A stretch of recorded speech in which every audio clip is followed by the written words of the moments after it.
নিব পাৰো মই শিক্ষামন্ত্ৰী ডাঙৰীয়াক অনুৰোধ কৰিম আৰু ৰাজ্যৰ মুখ্য সচিব ডাঙৰীয়াকো মই কম যে ইয়াতো চাহ বাগিচাৰ সংগঠনসকলৰ লগত কথা পাতি আমি এটা স্পষ্ট নীতি বনাব লাগে যাতে আন সকলে ইয়াত সুবিধা ল'ব নোৱাৰে কেইগৰাকীমানৰ বিৰুদ্ধে আমি অভিযোগ পাইছিলো আমি তেওঁলোকক আজি এপইন্টমেন্ট লেটাৰ আমি নিদিও আমি অনুসন্ধান কৰিম আৰু প্ৰকৃততে যদি চাহ জনগোষ্ঠীৰ হয় ডেফিনেটলি তেওঁলোকে নিযুক্তি পত্ৰ পাব কিন্তু যদি নহয়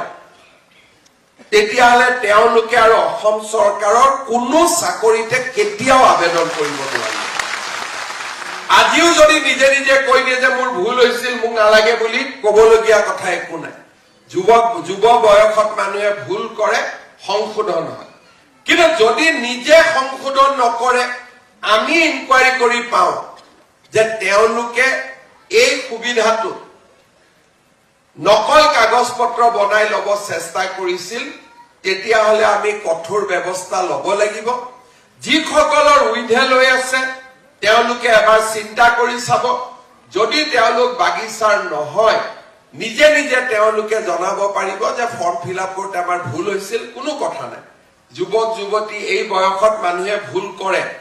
কিন্তু সোঁৱৰাই দিয়াৰ পিছতো যেতিয়া দ্বিতীয়বাৰ ভুল কৰে তেতিয়াহলে কিন্তু তাত শাস্তিৰ ব্যৱস্থাও থাকিব লাগিব নহলে সংশোধন নহব সেই দিশত মই সকলোকে